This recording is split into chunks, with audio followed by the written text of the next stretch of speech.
આજ રોજ સાંજના 9:30 વાગ્યાના અરસામાં આપણે માલવીનગર પોસ્ટ વિસ્તારમાં આવેલ અમરનગર એક જે શહેરી જેસર સોસાયટી તે વિસ્તારમાંથી કંટ્રોલનો કોલ હતો કે કોઈ 5 થી 6 લોકો જે લુખાગીરી કરે છે અને સોડા પાટીની બોટલો ફેંકે છે તેમજ ધોકા અને થી લઈને આતંક મચાવે પ્રકારનો. એટલે આપણી પીસીઆર પહોંચી હતી ત્યારે સા દરમિયાન આ લોકો ત્યાંથી નીકળી ગયા હતા.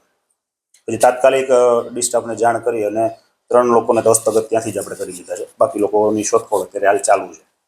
અને આ પ્રકારે ત્રાસ ગુજારતા હોય છે ત્યારે હાલ અત્યારે કેટલા આરોપીઓ છે?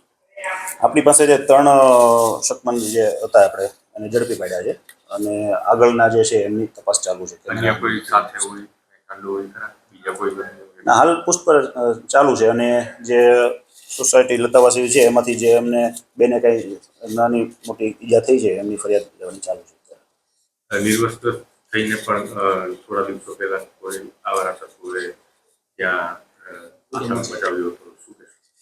હા, એટલે એક રજૂઆત આવી હતી એમાં કે કોઈ હિરેન નામનો વ્યક્તિ હતો જે આજે હતો નહીં, એમણે પેલું કરેલું, એમની પણ આપણે ફરિયાદ લીધેલી છે, તપાસ ચાલુ છે. અને આમનો જે ગુનાહિત ઇતિહાસ છે 3 પૈકી એક તો બાળ કિશોર છે, એના આધારે આગળની જે પાસા તડીપારની જે છે